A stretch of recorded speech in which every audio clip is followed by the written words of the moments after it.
Magandang araw sa inyong lahat. Marami sa atin mga content creator nagtsatsaga, gumagawa ng paraan kung ano-anong content ang ating ginagawa para lang mabago ng konti yung takbo ng buhay natin. Sobrang hirap ka sa buhay mo, sobrang dami ng pagsubok mo.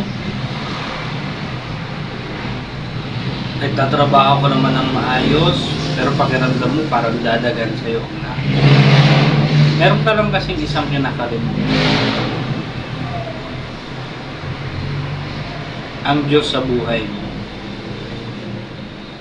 Hanapin mo siya sa buhay mo at matuto kang manalangin ng tama.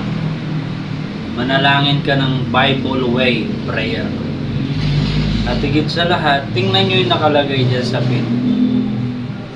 For I know the thoughts that I think toward you. Yan ang sinasabi ng Panginoon. Alam ko yung iniisip ko para sa inyo, sabi niya. Thoughts of peace, yung pag-iisip ng kapayapaan, sinabi ng Panginoon niya. At bibigyan tayo ng hindi natin inaasahang mga biyaya. So yun lang, God bless. Hanapin mo ang Diyos sa buhay mo. Bye-bye.